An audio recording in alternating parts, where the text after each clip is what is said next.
ज़्यादा और अमन की साख हो बैठा है और नफ़रतें कदूरतें अपने पूरे अरूज पर हैं। इन नफ़रतों और कदूरतों को अमन में बदलने के लिए यानी मोहब्बत में बदलने के लिए दो बातों का ख्याल रखना पड़ेगा। नंबर वन कि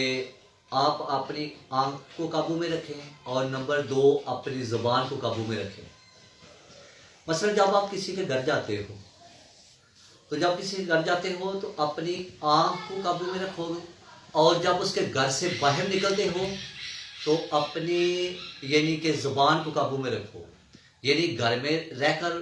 आंख पे काबू रखने का मतलब ये है कि उस घराने की इज्जत महफूज हो जाती है, और जब उस घर से आप बाहर आते हैं तो ज़ुबान को काबू में रखने का मतलब ये है कि उस घर का कोई राज बाहर नहीं निकलता, यानी राज फाश नहीं होता। जब किसी मुआशरे के अंदर